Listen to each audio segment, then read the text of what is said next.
Third language Hindi third lesson ಗೆಲ್ಲು ಪಾಠವಿದೆ. ಇದರ ನೋಟ್ಸ್ ಬಂದುಬಿಟ್ಟು ಇಲ್ಲಿ ಕೊಡಲಾಗಿದೆ. ಪ್ರಥಮವಾಗಿ ಲೇಖಕರ ಪರಿಚಯವಿದೆ.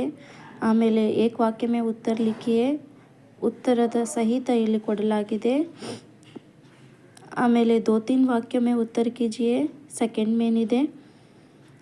ಥರ್ಡ್ ಮೇನ್ ಬಂದುಬಿಟ್ಟು 5-6 ವಾಕ್ಯ ಮೇ ಉತ್ತರ ಲಿಖಿಯೇ. ಇದು ಪಾಯಿಂಟ್ ವೈಸ್ ನಿಮಗೆ ಆನ್ಸರ್ಸನ್ನು ಕೊಡಲಾಗಿದೆ. ನಿಮಗೆ ಸ್ಟಡಿ ಮಾಡಲಿಕ್ಕೂ ಕೂಡ ಈಸಿ ಆಗುತ್ತೆ. ಆಮೇಲೆ 5-6 ವಾಕ್ಯ ಮೇ 4 ಪ್ರಶ್ನೆಗಳಿವೆ. ಸಾಮಾನ್ಯವಾಗಿ ಪರೀಕ್ಷೆಗಳಲ್ಲಿ ಈ 5-6 ವಾಕ್ಯದ ಪ್ರಶ್ನೆಗಳನ್ನು ಮಾತ್ರ ಕೇಳಲಾಗುತ್ತದೆ. ತುಂಬ ರೇರ್ ಆಗಿದ್ರಲ್ಲಿ 2-3 ವಾಕ್ಯದ ಪ್ರಶ್ನೆಗಳನ್ನು ಕೇಳಲಾಗುತ್ತದೆ.